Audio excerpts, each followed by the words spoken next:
I'm back and I'm ready to roll. Today we are reading Genesis 27, 28, and 29. I don't know why that does that. I'm going to hop right into it because I'm ready to go to bed. So we will be reading from this parallel Bible. I'm reading out the New King James. So we left off where Esau and Jacob were born. They grew up. They are the twins of Isaac, and Esau is he's a hairy son. He ends up selling his birthright to his brother Jacob. Jacob and his mom, well, the mom plots with Jacob at the end of Isaac's final days, and plots to get Isaac to bless Jacob instead of Esau. That takes place.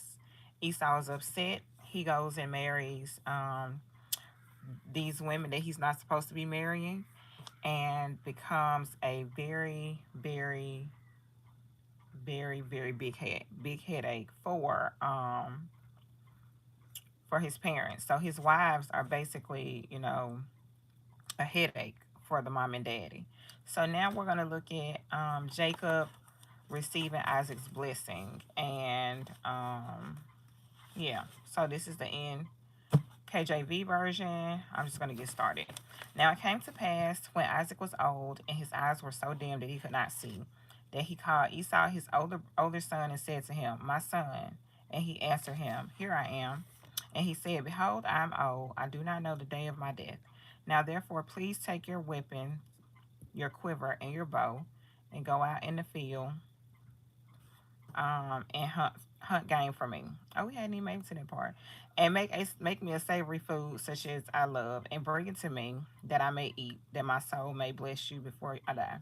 Now Rebekah was listening when Isaac spoke of Esau, his son, and Esau went to the field to hunt game and to bring it. So Rebekah spoke to Jacob, her son, saying, "Indeed, I heard your father speak to Esau, your brother, saying, 'Bring me game and make savory food for me, that I may eat it and bless you in the presence of the Lord before my death.'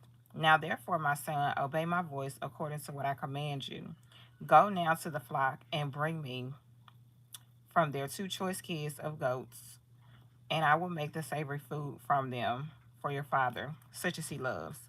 Then you shall take it to your father, that he may eat it, and that he may bless you before his death." So, actually, because I already read this myself, I got ahead of myself. So we hadn't even made to the part where he sells his birthright yet. I mean, where he steals. I guess he technically didn't steal Esau's blessing, but he got the blessing that was supposed to go to Esau. Jacob did, and this is his mother plotting with him to do so. And Jacob said to Rebekah, his mother, "Look, Esau, my brother, is a hairy man, and I am a smooth-skinned man. Perhaps my father will feel me, and I shall seem to be a deceiver to him. And I shall bring a curse on myself and not a blessing." So Jacob's name actually means, it means deceiver, deceptor, he's very mischievous. And so he's telling his mama, "I don't want to do this, because if my daddy find out, instead of a blessing, he gonna curse me." And the mama is like, she gonna say, "Well, I'll take the curse," which is actually what happens later on, because words are powerful. But his mother said to him, "Let your curse be on me, my son. Only obey my voice and go get them for me." And he went and got them and brought them to his mother. And his mother made savory food, such as his father loved. Then Rebekah took the choice clothes of her elder son Esau, which were with her in the house, and put them on Jacob, her younger son. And she put the skins of his kids, the kids of the goats, on his hands and on the smooth part of his neck. Then she gave the savory food and bread, which she had prepared, into the hand of her son Jacob. So one thing to remember is that Jacob was the favorite of the mother, and Esau was the favorite of the father. And so Rebecca did whatever she could to make sure that Jacob got the blessing, which is actually what the Lord told Isaac would happen. Um, that the oldest would serve the youngest. So, in a twisted kind of thing, this happened the way that the Lord wanted to happen. Now, I don't know if this was supposed to happen this way, but this is the way it happened, and it happened exactly the way the Lord said that it was going to happen. So, now we see that the mama is going through these big plain. I mean, she is really going out of the way to get her son to smell, to feel, um, and to kind of look like Esau, which I guess wasn't that hard because Isaac was going blind, so his vision was impaired anyway. And so she basically had put on him animal skin on the hands, all over. I mean, he just smelled like the wild man that his brother was. So now, um, so he went to his father and said, "My father." And he said, "Here I am. Who are you, my son?" Jacob said to his father, "I am Esau, your firstborn. I have done just as you told me. Please arise, sit, and eat of the game, that your soul may be blessed." But Isaac said to his son, "How is it that you have found it so quickly, my son?" So, so basically, Isaac is like, um, "You kind of smell like my son Esau. You feel like him, but you don't sound like him. So who are you?" And Jacob is like, "It's me, Dad. It's just your son Esau," which was a lie. He was not Esau. And so Isaac was like, "How did you get back so quickly when you had to go and kill the animals, clean them, and then cook them and bring them to me? And you did this all just like that. That was very quick." Mind you, the mama had already heard it and she started doing it. And I don't even think it was the meat that the daddy liked, because one version of the story says venison, which is deer, but this version say that she cooked some goats. So, yeah, keep that in mind. And he said, "Because the Lord your God brought it to me," which was a lie. The Lord did not bring the food, the dead animals, to Jacob. Isaac said to Jacob, "Please come near, that I may feel you, my son, whether you are really my son Esau or not." So he's having his doubts and he's trying to figure out, why do you smell like, why are you saying you're my son Esau, but you don't sound like him? So now we get into verse 22. It says, "So Jacob went near to Isaac his father, and he felt him and said, 'The voice is Jacob's voice, but the hands are the hands of Esau.' And he did not recognize him, because his hands were hairy like his brother Esau's hands. So he blessed him. Then he said, 'Are you really my son Esau?' He said, 'I am.' He said, 'Bring it near to me, and I will eat of my son's game, so that my soul may bless you.' So he brought it near to him and ate, and he ate, and he brought him wine, and he drank. Then his father Isaac said to him, 'Come near now and kiss me, my son.' And he came near and kissed him, and he smelled the smell of his clothing and blessed him and said, 'Surely the smell of my son is like the smell of a field, which the Lord has blessed. Therefore may God give you of the dew of heaven, of the fatness of the earth, and plenty of grain and wine. Let peoples serve you, and nations bow down to you. Be master over your brethren, and let your mother's sons bow down to you. Cursed be everyone who curses you, and blessed be those who bless you.'" So Esau has just missed out on this blessing, and it has been given to Jacob. Now it happened, as soon as Isaac had finished blessing Jacob, and Jacob had scarcely gone out from the presence of Isaac his father, that Esau his brother came in from his hunting. He also had made savory food and brought it to his father, and said to his father, "Let my father arise and eat of his son's game, that your soul may bless me." And his father Isaac said to him, "Who are you?" So he said, "I am your son, your firstborn Esau." Then Isaac trembled exceedingly and said, "Who? Where is the one who hunted game and brought it to me? I ate all of it before you came, and I have blessed him, and indeed he shall be blessed." When Isaac heard the words of his father, he cried with an exceedingly great and bitter cry, and said to his father, "Bless me also, O my father." But he said, "Your brother came with deceit, and his and has taken away your blessing. And Esau said, is he not rightly named Jacob? So his name means being deceitful. For he has supplanted me these two times, which is technically not true because the first time that it happened, Esau was willing to give up his birthright because he said he was hungry. Um, for he has supplanted me these two times. He took away my birthright, and now look, he has taken away my blessing. And he said, have you not reserved a blessing for me? So um Esau is trying to beg his father to bless him some kind of way with something, but the daddy has pretty much given given Jacob the best blessing. And so Isaac is like, there's not much that I can give you now. He got everything. He's gonna rule over you because that's what I said. Then Isaac answered and said to Esau, indeed, I have made him your master, and all his brethren have I given to him as servants with grain and wine. I have sustained him. What shall I do now for you, my son? And Esau said to his father, have you only one blessing, my father? Bless me also, O my father.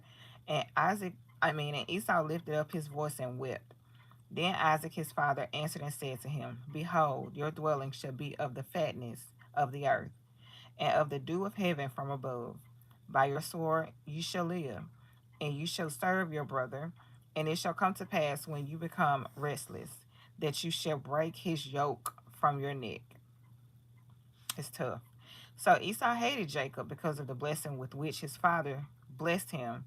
And Esau said in his heart, the days of mourning for my father are at hand.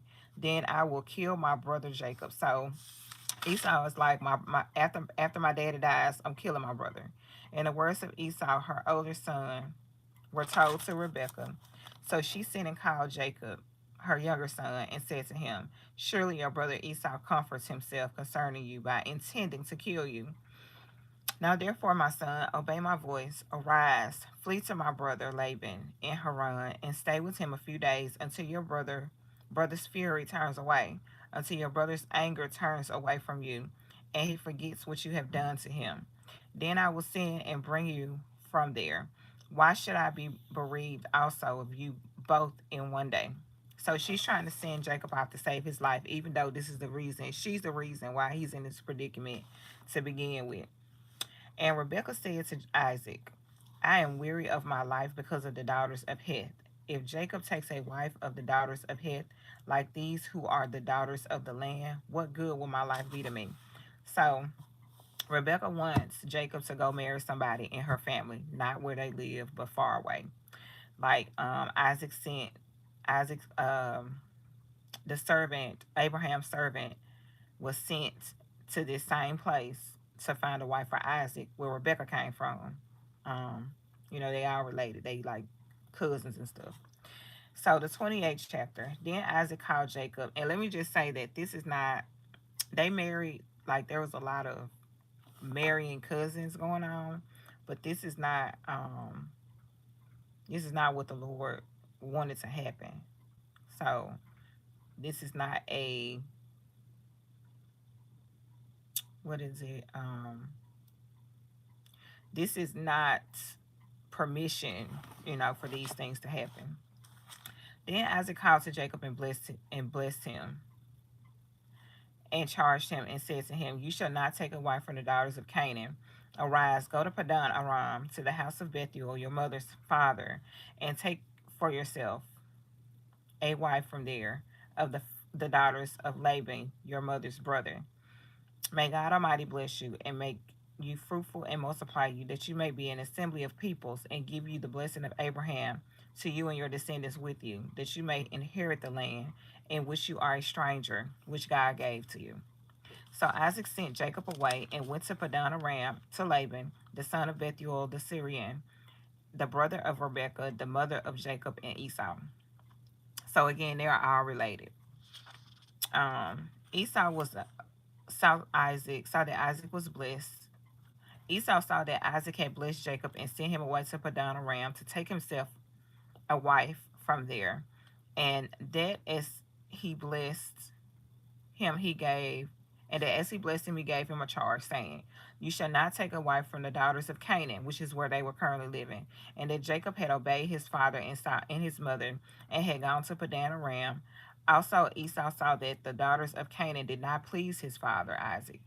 So Esau went to Ishmael, which is his great uncle, and took Mahatla, the daughter of Ishmael, Abraham's son, the sister of Nebajoth, to be his wife in addition to the wives he had. So this is a classic. You tell me I can't be with this person, I'm gonna do it anyway. So to spite his father, Esau decided that he was gonna marry from the people that he told them not to marry from. Now Jacob went out from Beersheba and went toward Haran. So he came to a certain place and stayed there all night because the sun had set. And he took one of the stones that he placed and put it in his head. And they lay down in that place to sleep. Then he dreamed, and behold, a ladder was set up on the earth, and its top reached to the heaven, and there the angels of God were ascending and descending on it. So he's having a dream right now. And behold, the Lord stood above it and said, I am the Lord God of Abraham, your father, and the God of Isaac. The land on which you lie, I will give to you and your descendants. Also, your descendants shall be as the dust of the earth. You shall spread abroad to the west and the east, to the north and the south. And in you and in your seed, all the families of the earth shall be blessed.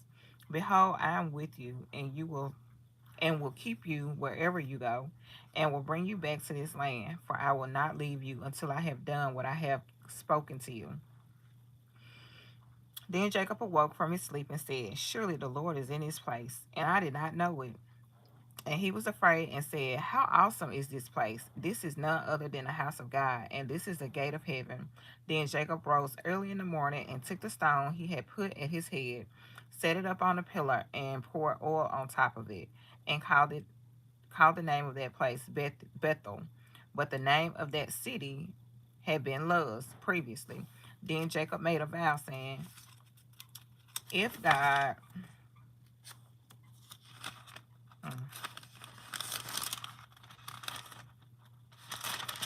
if God is with me and keep me, if God will be with me and keep me in this way that I'm going, and give me bread to eat and clothing to put on, so that I come back to my father's house in peace, then the Lord shall be my God. And this stone which I have set as a pillar shall be God's house. And all that you give me, I will surely give a tenth to you.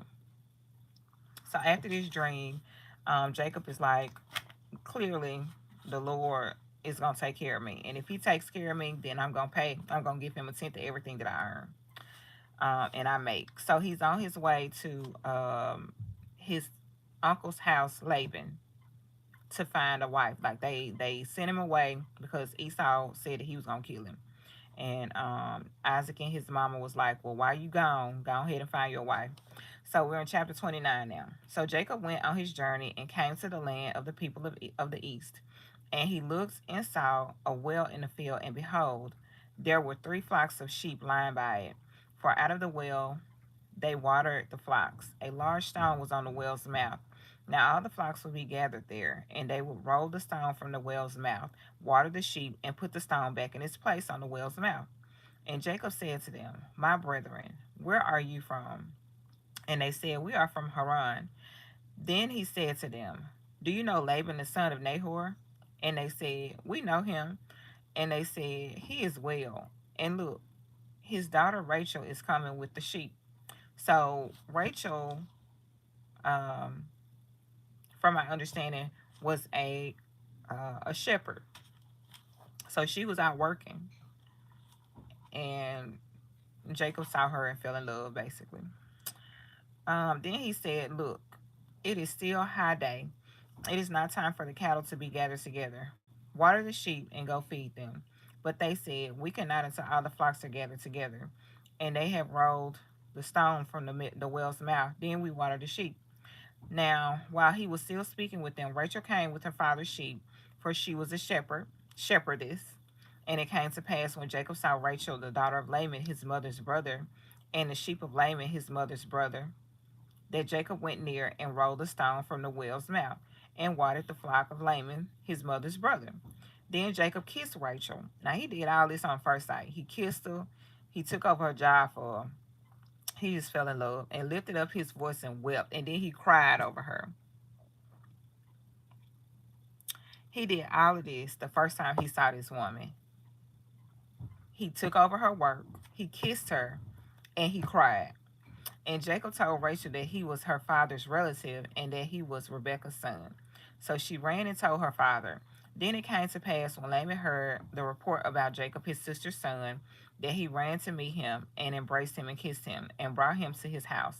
So he told Laban all these things, and Laban said to him, "Surely you are my bone and my flesh." And he stayed with him for a month. Then Laban said to Jacob, "Because you are my relative, should you therefore serve me for nothing? Tell me, what should your wages be?" So he has been staying with Laban for a month, and Laban was like, "Well, you've been helping me out around the house. Tell me what it is that you want. How can I pay you?" And so this is where it gets interesting.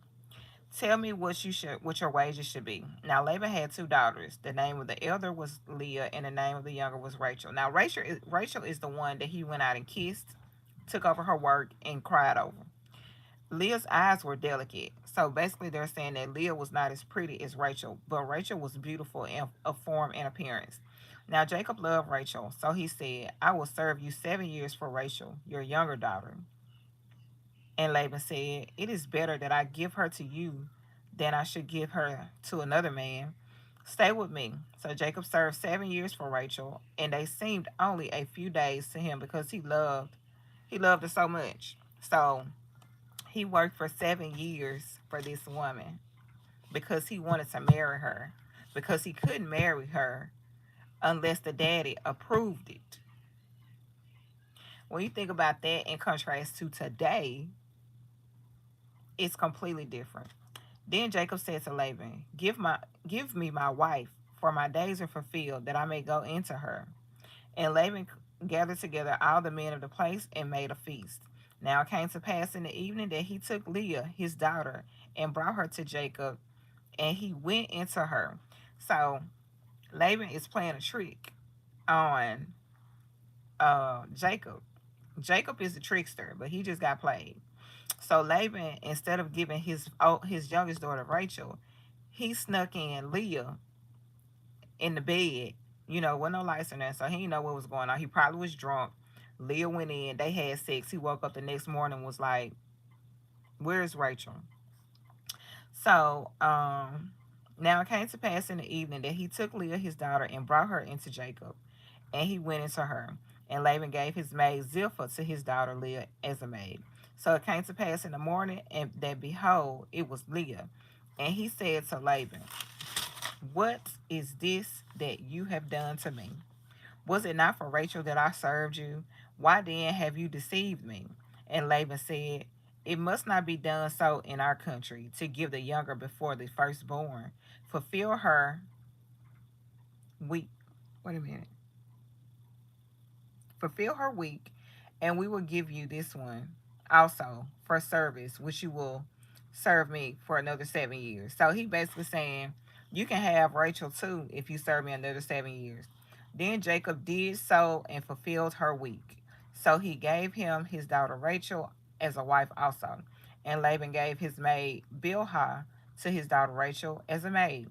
Then Jacob also went into Rachel, and he also loved Rachel more than he loved Leah. And he served Laban still another 7 years. So he worked for Laban a very long time for these women. When the Lord saw that Leah was unloved, he opened her womb, but Rachel was barren. So Leah conceived and bore a son, and she called his name Reuben, for she said, "The Lord has surely looked on my affliction. Now therefore my husband will love me." Then she conceived again and bore a son, and said, "Because the Lord has heard that I am unloved, he has therefore given me a son also." And she called his name Simeon. She conceived again and bore a son, and said, "Now this time my husband will become attached to me, because I have borne him 3 sons." Therefore his name was called Levi. And she conceived again and bore a son and said, now I will praise the Lord. Therefore she called his name Judah. Then she stopped bearing. So we see here that Leah knew that she was not the chosen wife. And so the Lord recognized that, of course, because he's the Lord. And in order to I guess make Leah feel, I don't know, the Lord opened up her womb and she had like four boys back to back to back to back to back. Well, none of that mattered because um, Jacob was in love with Sarah. I mean, with Rebecca, but Rebecca couldn't have kids. Rebecca couldn't have kids, just like Sarah didn't have no kids. Um, I mean Rachel, but Rebecca had kids. I think she had kids quickly. So, that kind of makes me think about the fact that in relationships, sometimes these days, we think that when we do something that is going to change the way a man feels about us. If we change this, then they going to love us more, or whatever the case may be. This is quite evident that that didn't happen. She gave birth to four children, and he still didn't love her like he loved Rachel because that wasn't his choice. So we have read Genesis 27 through 29. And we will end here with Leah finally realizing that even though she's married, she has these boys, she wants her husband to love her. She is finally understanding that the Lord has her back. And so her last son is named Judah, which is, she said, now I will praise the Lord. So I will see y'all in the next live. Have a good night.